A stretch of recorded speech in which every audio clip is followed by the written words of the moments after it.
Thursday to every Tuesday, every fortnight.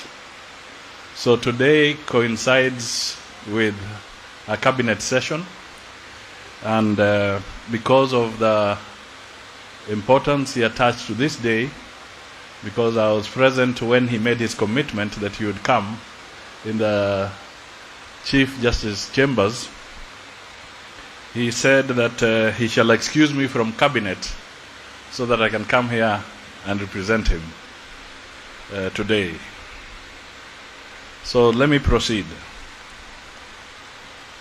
I am privileged to join you today as you mark this important milestone in our institutional journey in commemorating the establishment of the Environment and Land Courts.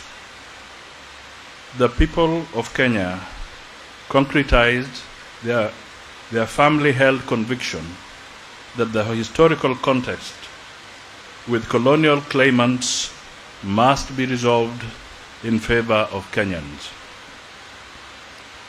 The Constitution therefore determined for all time that Kenya is our home and that this land is our land.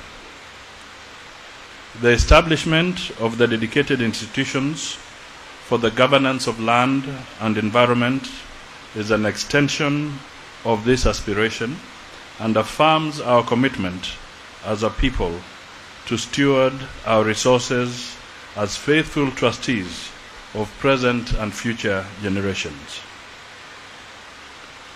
The land and environmental governance is a domain characterized by interesting tensions that must be resolved to accommodate our aspirations for development and concern for ecological integrity, intergenerational equity, land and environmental practices that are also expressions of communal and cultural identity, and the relationship between modern science and indigenous knowledge systems in conserving biodiversity whilst actualizing economic growth. As a charter to inspire Kenyans in their quest for sovereignty, equality, sustainable development, equity, and sharing of resources, and other national values and principles of governance, our Constitution calibrated a sustainable balance to arbitrate inevitable tensions while firmly steering the nation along a progressive and radically transformative trajectory. Natural resources are vital for human well-being and national development and economic growth.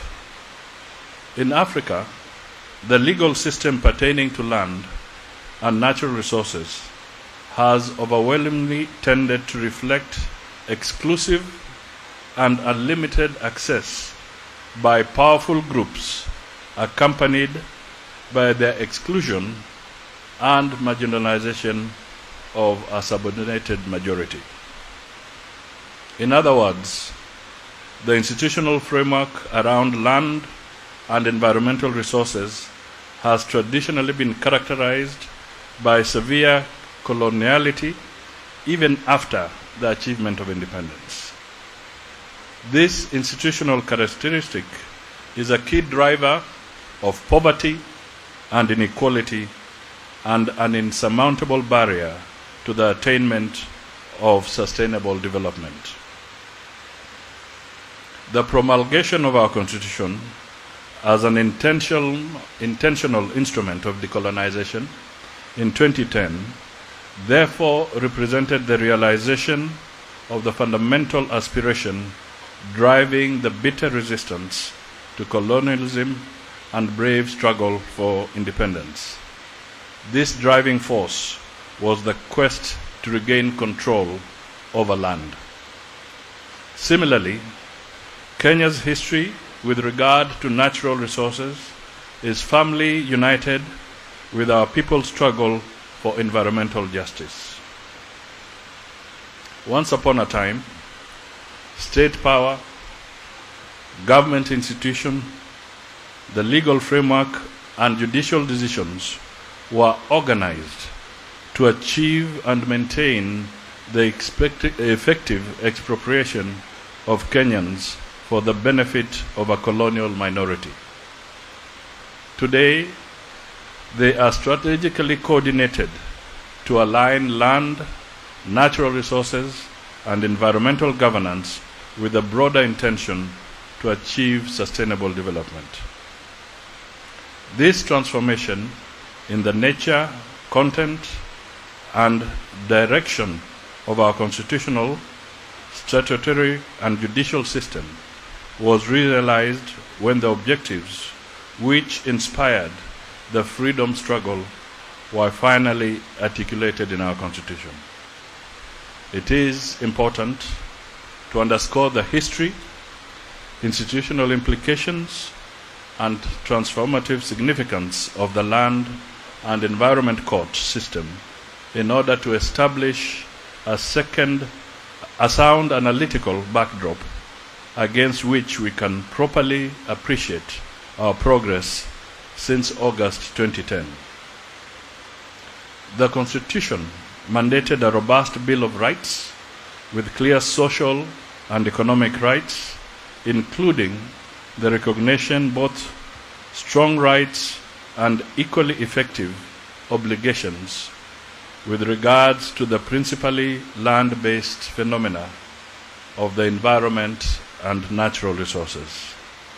It also expanded access to justice, mainly by relaxing the rule on standing and the requirement that substantive justice shall prevail over preoccupations with form and technicality.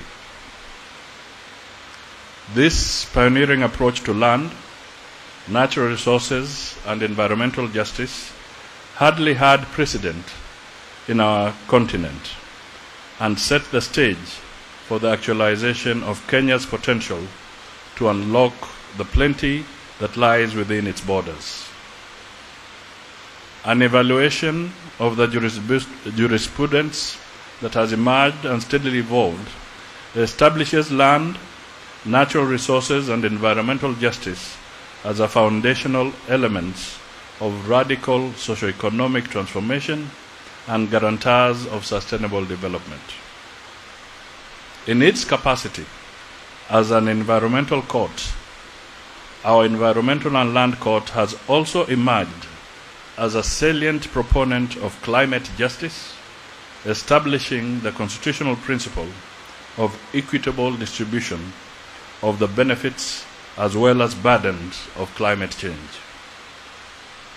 The ELC has also emerged as a powerful champion of the Sustainable Development Goal adopted by the United Nations General Assembly in 2015. This caliber of emerging judicial leadership has enabled Kenya make progress in fighting poverty while protecting the planet by focusing policy formulation and implementation frameworks on the beacons of people, planet, prosperity, peace, and partnership. Kenya is firmly committed to the achievement of the sustainable development by 2030 through the development blueprint in Vision 2030, as well as our plan to drive rapid socio-economic transformation in order to attain shared prosperity. For this reason, we have invested effort and resources in various frameworks, including the National Climate Change Response Strategy and the National Climate Change Action Plan, out of realization to enhance resilience and adaptability to shocks exerted by adverse impacts of climate change. These imperatives make it a critical priority to tap into all available potential, including domestic and international, as well as public and private resources, through effective articulation of climate justice, the ELC holds potential to render tremendous contribution in this regard. The ELC, therefore, has a clear and direct judicial mandate that it must continue to discharge with utmost fidelity to the law and the public interest. It also has a cardinal responsibility to anchor discourse on justice and sustainable development.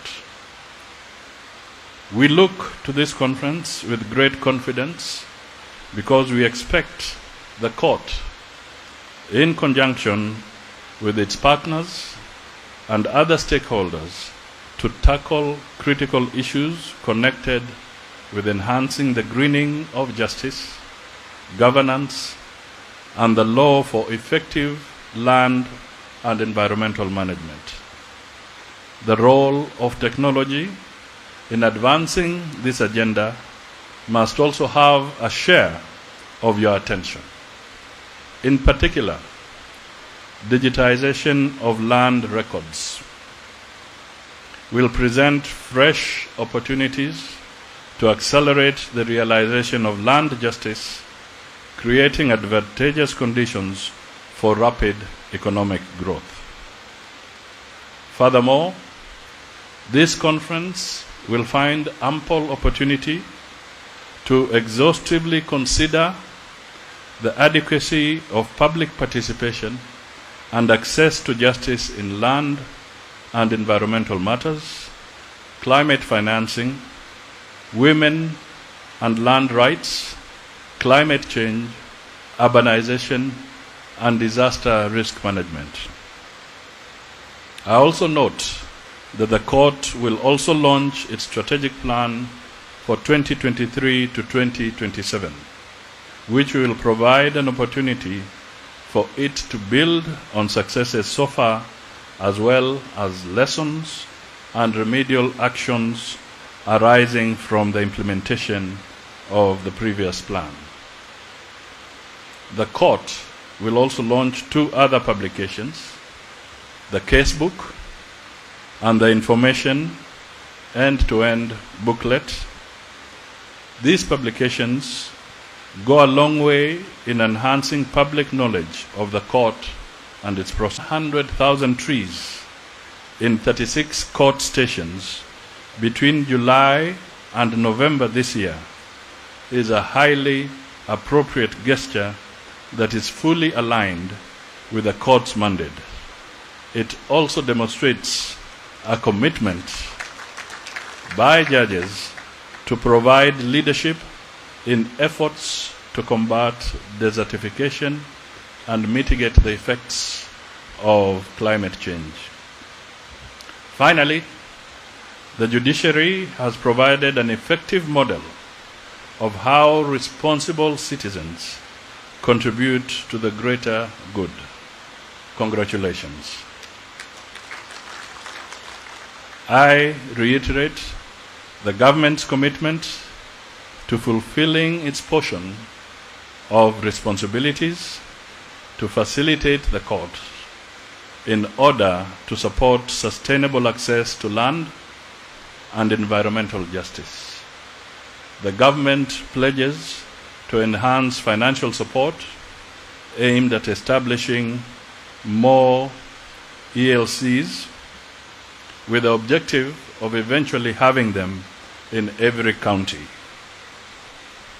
On this note, I take this opportunity to wish you fruitful deliberations and look forward to considering their outcomes in due course.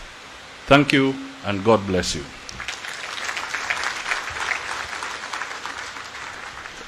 Now, anything else I say is not the President's remarks.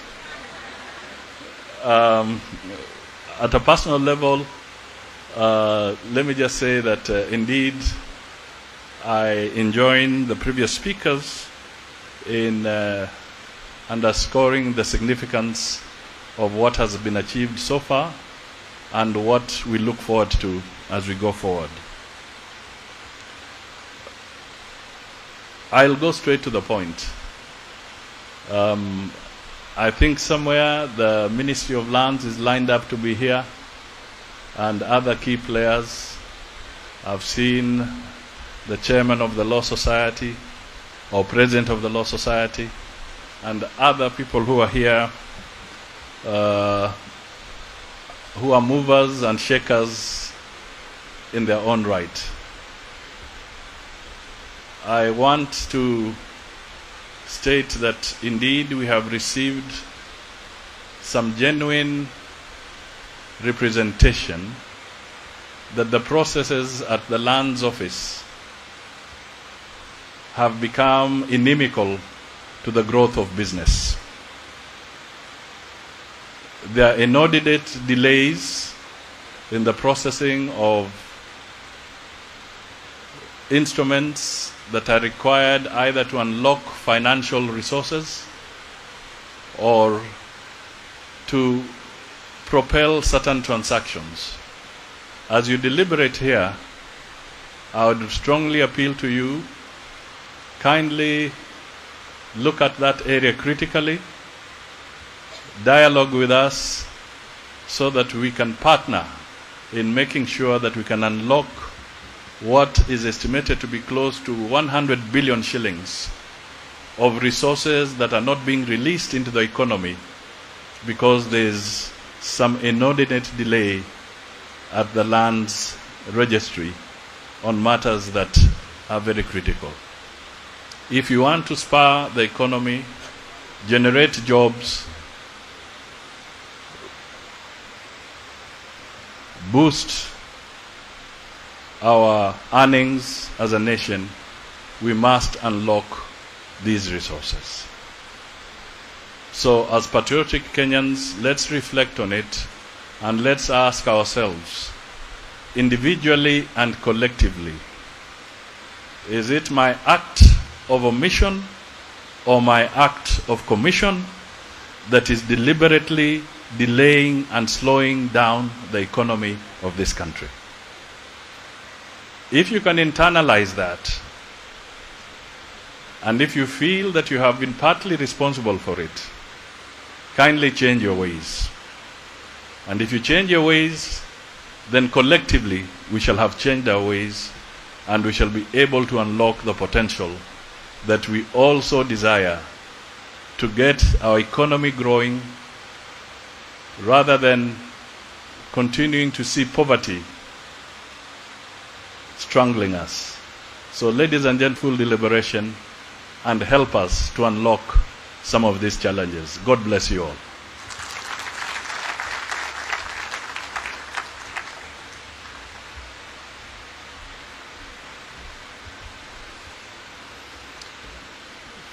Thank you very much, the Honorable Prime Cabinet Secretary, for those very provoking remarks on behalf of His Excellency, the President.